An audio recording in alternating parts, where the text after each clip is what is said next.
Bon matin. Alors, à mon tour de vous souhaiter la bienvenue.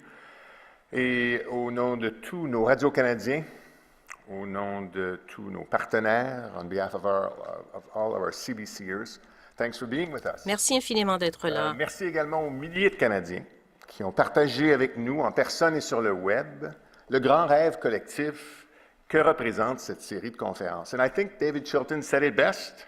He said it in Winnipeg. L'a bien dit à Winnipeg, à l'un de nos arrêts. Il n'y a pas de meilleur endroit où être qu'au Canada, ni une meilleure époque pour y être que maintenant. Évidemment, moi aussi, comme gradué de l'Université McGill, ça m'a fait plaisir de revoir mon ancien principal. Et c'est toujours intéressant d'écouter Son Excellence David Johnston nous parler de sa vision du Canada. Merci également au musée, merci Jean-Marc de nous avoir permis de se regrouper dans cette très belle salle. Difficile de croire qu'il y a un endroit qui est plus ancré dans l'histoire du Canada que l'endroit où nous sommes ce matin.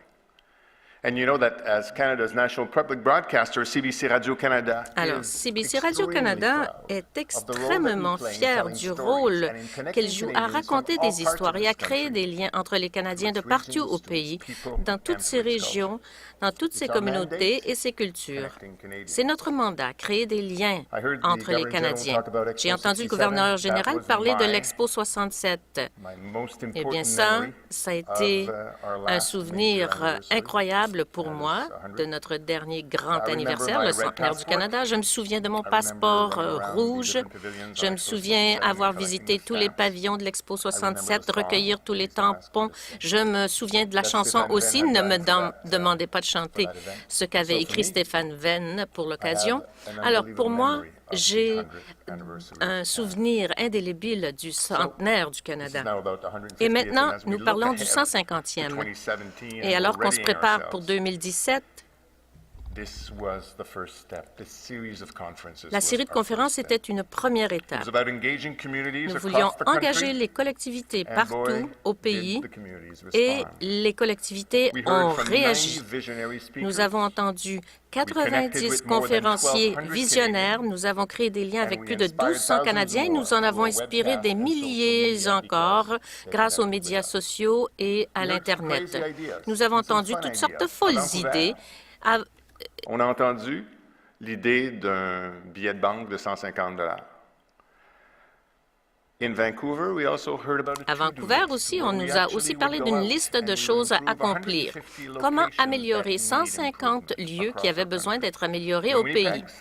À Winnipeg, quelqu'un a simplement dit, que diriez-vous qu'on cesse de se plaindre, qu'on s'ouvre à de nouvelles perspectives et qu'on soit reconnaissant?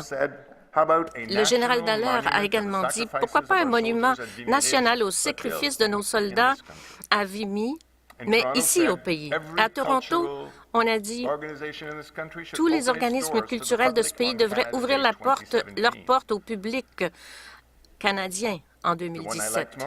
Et celui que je préfère, Deborah Apps, présidente Deborah nationale de Sentiers transcanadiens à Charlottetown.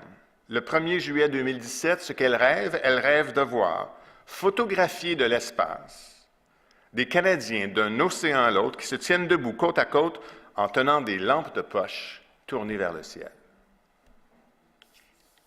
Great ideas. Belles idées.